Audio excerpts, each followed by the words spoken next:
If you're watching this video, then there's a good odds that your intimacy sucks. Maybe you stopped having sex for a long time now. Maybe if you do have sex, it feels like a chore and it feels very unenjoyable. And you know how they say that sex declines over time in a relationship and sex declines when you're married? Maybe you do feel like this is actually true. But in this video, I'm going to tell you why that's actually not true. That I've done right. Sexual passion and sexual intimacy should actually increase and get better over time, and it can get better over time. And anything else is just a big fat lie. And what I'm going to talk about in this video has been revolutionary to the sexual lives of many of my clients. And if it's been mind-blowing to them, it's going to be mind-blowing for you as well. Be sure to stick around to the very end of this video to make sure you don't miss a single thing. And in case we haven't met, guys, my name is Geoffrey and I help men who are on the brink of a divorce or separation or find themselves in very dire straits in their relationship to become irreplaceable and magnetic to their partner, to re-attract them back, in this case, to also revive their sexual passion in their marriage. So to understand how we can actually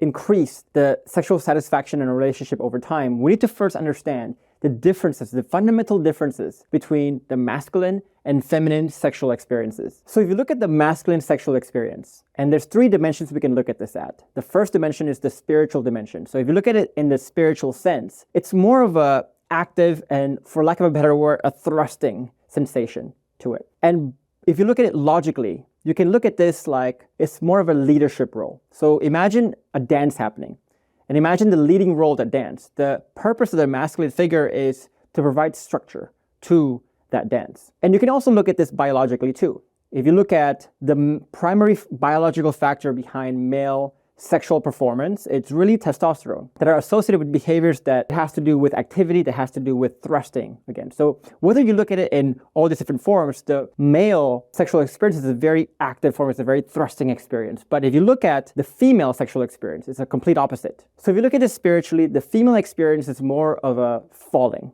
sensation. It's more of a sensation of surrender. And I know this sensation of surrender and falling can be difficult for a lot of men to understand, but we'll talk about that in later parts of the video. But you can also think about the dance again. So again, the male figure is the one leading, and the female figure, the feminine figure in this case, wants to be led by the masculine figure. And you can also look at this biologically too, where if you look at the primary hormone behind female sexual desire and performance, it's things like oxytocin and estrogen, which are hormones that are responsible for behaviors that have to do with receptiveness, going with the flow, and just overall a very surrendering and a falling sensation there. So if you understand the differences between the masculine and feminine sexual experience here, we can start to see how sex degrades from each of their own perspectives. So let's first look at how sexual experience usually degrades from a masculine perspective. So if you watch a lot of my videos, you will know that the number one factor, the number one ingredient that you need to become an effective leader is creating safety. But in a lot of relationships that I see that a lot of people are actually destroying safety. And sometimes they're not destroying safety in a purposeful way. They're often destroying safety in a very accidental, in a very subconscious way. So this concept of how men typically destroy safety in a very subconscious way is a much bigger topic that we won't address in this video.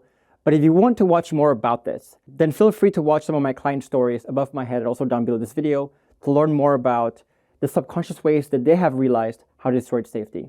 But going back to the main point again, so a lot of men, they destroy safety in a very subconscious way. And when you destroy safety in a relationship, you're actually removing the ingredients that are required for your partner to be able to fall and surrender to either the relationship or to the sexual experience as well. And you might realize here, if you're a male, as you destroy safety, your partner might want sex less and less. Or maybe you can see and feel that she's enjoying sex less and less. And when you feel this, as a masculine figure again, you start to panic. Because again, you're seeing here that you're not being an effective leader of that sexual experience, and you start to panic. You might even get worried or insecure. Now, what's funny is that when you get worried, when you get insecure as a masculine figure, and if you see sex from the masculine perspective only, and you don't understand the sexual experience from the female perspective, then you are going to use your masculine approach to try to revive that sexual spark. And so when you try to use that masculine approach, you might inadvertently destroy safety even more by being too forceful, by being too dominating, for example, by guilt-tripping your partner. And this starts a cycle all over again. So from a male perspective, that is how sexual experience eventually degrades over time. Now, we can also look at this from a female perspective, the feminine perspective too. So again, as safety degrades, your ability to surrender to the sexual experience goes down. And when that ability to surrender goes down, her enjoyment, her desire for sex actually goes down as well. And when her desire goes down, she sees that, hey, my man in the relationship is not really being fulfilled. And when they see that, they feel that pressure to perform. But the ironic part is that this pressure to perform actually prevents them from performing even further. And so this cycle repeats. Now, and so if you look at this, not only are there cycles that are happening individually within the masculine and feminine roles, but you can see how the degradation of both the masculine and feminine roles starts to affect the other as well. So there's really 3 cycles that are happening at the same time here. And so if you go out and you really study your own relationship or other people's relationships, you will always see these 3 cycles happening at the same time.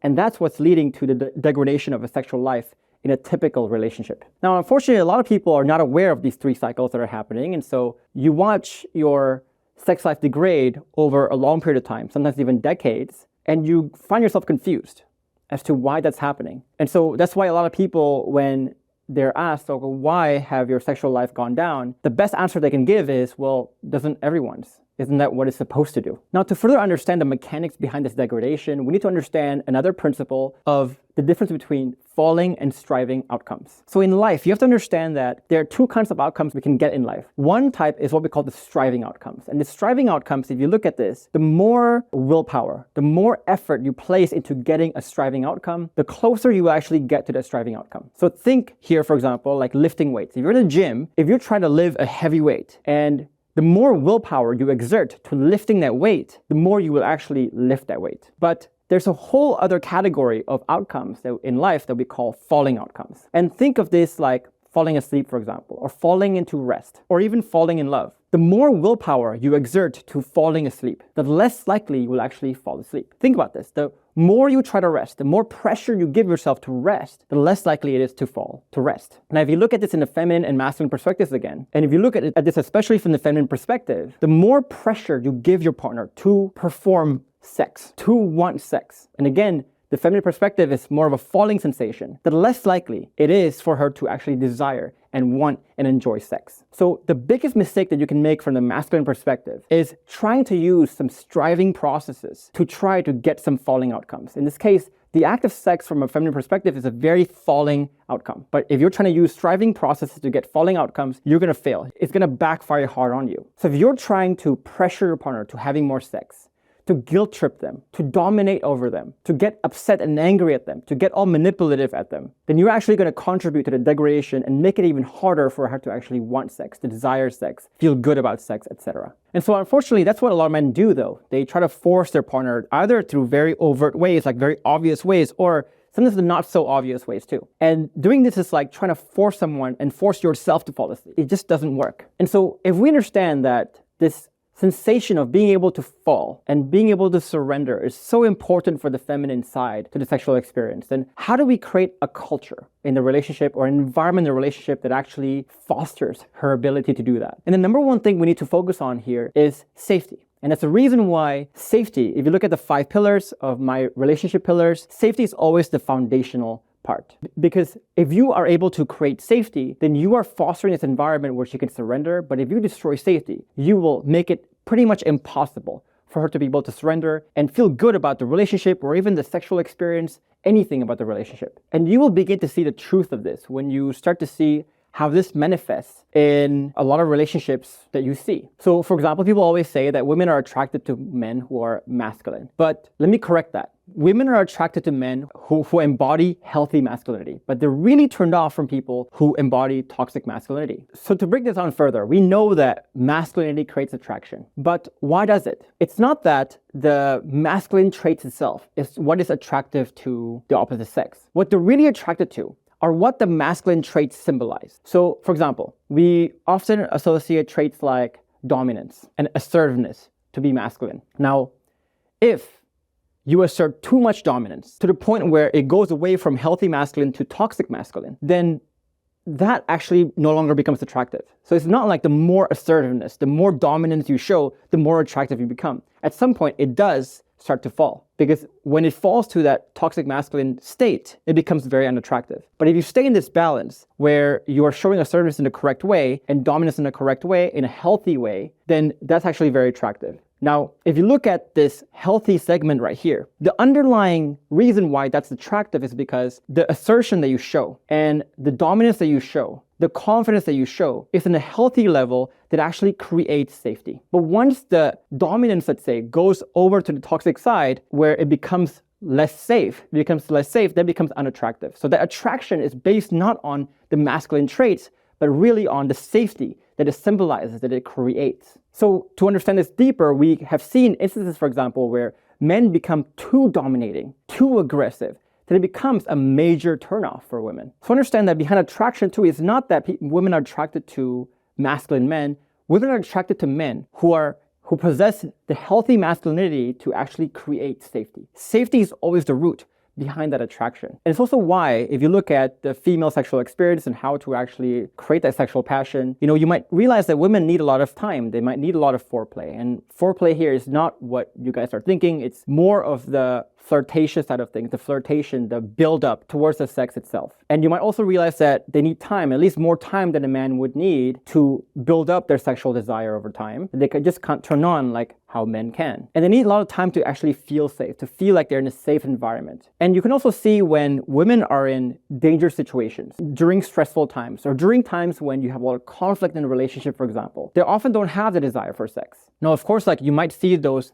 exceptions to this rule where people actually enjoy having sex during very dangerous situations, during risque situations, but that's an exception to the rule where it's not about whether the danger is there or not, but their perception of danger. In that case, you would need to perceive that the danger is not a real danger for you to have the desire. But if you start to perceive that their danger is real danger, you feel really unsafe, then sexual desire will go down automatically. And if you want to learn more about the importance of safety in a woman's ability to surrender to that sexual experience, I want you to watch this interview I have with Lawrence and Elsha. It's a couple interview, and in this interview, they really went raw about the blockers to their sexual experiences, why their sexual life eventually degraded, and how they rebuilt it back up again. And the number one ingredient they focused on was to create safety to allow that surrender to actually happen. So with those principles laid out, let's talk about the do's and don'ts if you want to revive that sexual passion and grow it over time in a proper way.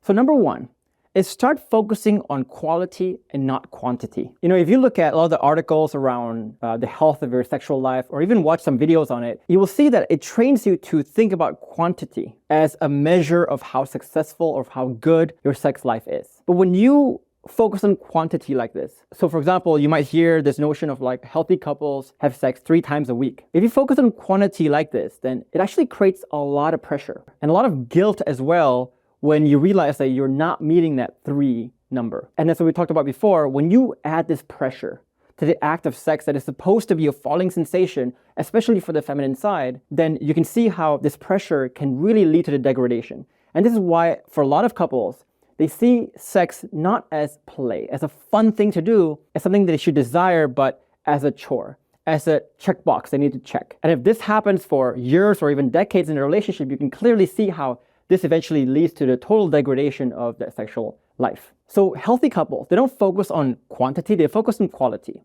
So when I work with new clients who are having real challenges with their sexual passion, I tell them don't focus on a number. You might be having sex once a month, once every 3 months, once every 6 months, but make sure you focus on the quality of it instead. Make sure it's enjoyable for you and enjoyable for your partner. Now, the funny thing is that when you stop focusing on quantity and you start focusing on quality, ironically, the quantity of your sex will eventually go up. But if you focus on that quantity of sex, you will never, ironically, get that quantity.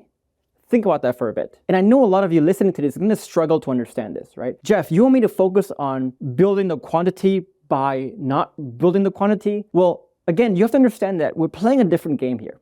You're still trying to think of this from a striving perspective, from a masculine perspective, but I need you to start thinking about this from a feminine perspective. Again, think about sleep. This is like me saying, yes, if you want to learn how to sleep, you need to stop creating so much pressure to sleep. Same thing, if you want to get the quantity of your sex life to go up, you need to stop focusing and putting so much pressure on that quantity. So I hope that makes sense, guys. And number 2 is that don't be selfless and also don't be selfish. So if you look at a spectrum here, and one end of the spectrum is selfless and selfish. And a lot of men, they can only straddle these 2 extremes. So either they're very selfish in bed, or they're told like, hey, you shouldn't be selfish. They go in the opposite direction where it becomes selfless, where they only care about what their partner likes to do, but they don't care about their own enjoyment in the whole sexual experience. What you want is to straddle this middle on what we call noble selfishness. And this noble selfishness portion is the point where you can balance between what makes you feel good, what makes my partner feel good, also makes me feel good. When you have this balanced approach, then that's when sex has become enjoyable for not only your partner, but also for you simultaneously. It's not this tit for tat game any longer. And only in this balanced state can sex actually feel enjoyable for both. And this is really a difficult balance to maintain in a relationship because it requires not only the understanding of what that balance is, but also requires a lot of introspection, a lot of self-work to even realize what feels enjoyable for you and what feels enjoyable for your partner, and how can we marry the two to find that sweet spot where it's no longer a compromise, but really a win-win for both. And this is especially hard too because I haven't seen or heard anyone talk about this balanced state of the sexual experience before. And number 3, guys, is don't force a behavioral change, but create an environmental or a cultural change instead. So with a lot of men who are struggling with sexual passion in their relationship, they try to look at the problem and try to tackle that problem directly. So they might even take some hormonal pills to get the libido up. They might pick up a book on Kama Sutra. They might go to a sex therapist. They might buy some sex toys here and there. So they try all these things to basically take the top-down approach. If you look at the 5 pillars, they try to fix the sexual passion first. And hopefully, once they fix the sexual passion, they'll fix all the pillars down below and create admiration, safety, etc. But really what you should be doing is to take the bottom-up approach, the more indirect approach, where you're trying to create safety, a culture of safety, a culture of admiration first. And then once you do this, you'll find that falling into that sexual passion becomes a much easier thing to do. So when you start to focus on going bottom up, that will create a much more permanent change and permanent healthy relationship to grow that sexual passion over time. But if you focus on this top-down approach, sure, you might be able to create a spark one night when you buy that new Kama Sutra book, when you take that pill to boost your hormones, but that's only temporary. You can never make it last. So another way to think about this, so let's say again, you're trying to fix your sleep and you're saying in your head, well, great, like let me fix my sleep first. And once I've fixed my sleep, then my lifestyle will fix itself. But isn't it the other way around where you actually need to say, let me fix my lifestyle first. And once I fix my lifestyle, my sleep will come. When it comes to sex, guys, it's the exact same thing. A lot of men say, let me fix the sex first and everything else will come. But not only is it impossible to fix sex this way, but you have it backwards here. You should be fixing the other parts first, the everything else first, so that you can surrender and fall into that sexual experience, the positive sexual experience. And number 4, guys, is that masculinity and being attractive is not about being dominant, but it's about creating safety. Safety is always the core of this. So a lot of men, they think that being this masculine figure actually creates attraction. And so they go overboard with this. They become too dominant, too assertive. They become too controlling. And that actually becomes a major turnoff for women. So you need to understand here that the whole point of masculinity, the whole point of having your masculine traits is to allow you to become a leader who can create safety. Once these traits become overboard and it no longer creates safety, these traits no longer become attractive. These traits only become attractive when they're balanced and they're balanced enough to actually create safety. So I've already made a video on this, on the difference between healthy masculinity and also toxic masculinity. So if you want to watch that video, I included a link for you above my head here, also down below this video as well. And number 5, guys, is I want you to start understanding what it means to treat sex as play. So a lot of people, the problem is that when they're struggling in their sexual life, they try to add too many rules, too many boundaries even, too much structure around it. So they might pick up a book on Kama Sutra, for example, and try so hard to do all these different positions and lock themselves into certain positions. Or they might learn about this thing called foreplay, and they might be super rigid in trying to introduce foreplay into their relationship. And when you add too much structure and too much rigidity like this in a sexual experience, it starts to become less of play and into more of work and more of a chore. And so this structure actually removes the ability to surrender. So what you need to do now is to really understand what it means to play. So if you look at play as in playing a video game, or when you just play. And play is a time when there often are no rules, when the rules are usually softer, when there is no rigid structure to play. There's no right or wrong ways to play, and there's no outcome to play. You just play. And so we need to understand how to have sex and treat sex as play too. Remove the rules, remove all that rigid structures behind it. Remove the notion of like, it should be this way or it should not be this way. Remove the need to win and to accomplish something. Remove the judgment, remove the boundaries. So for my own sexual life, for example, what really changed things for me was when I let go of all these structures, all these boundaries behind what sex should be and what it could be. And we started to try some crazy stuff. But when we try this crazy stuff, we don't do it out of judgment. We don't judge each other. We don't say like, oh, that's awkward, that's not awkward. We should be doing this, we should be doing that. There's just no rules to it. There's no rules of numbers, of quantity, of how sex should happen. We have sex in really weird ways. I'm sorry to give too much information here, but I'm trying to make a point. Which is also, if you look at our program behind the sexual passion parts, the theories behind play and understanding and allowing people to understand what it means to play, the philosophies behind it, and also how to embody the state of play is a very crucial part of our program. So if you want to learn more about the process that you can use to, take yourself back to the beginning of the relationship and how at the beginning parts, the sex was very good. The attraction was very high and that passion was very high. And if you want a process that not only takes you to that place, but actually elevates you even higher, then you can join me in a masterclass on the 5 proven steps to rebuilding your relationship from the ground up. In that masterclass, I'll show you all the right processes that allows my clients to take them from this dire situation, this hopeless situations, to reconciliation and beyond as well. So if you want to join me in the masterclass, click the link above my head, also down below this video. For now, guys, I hope that was helpful for you, and I hope to see you in the next video.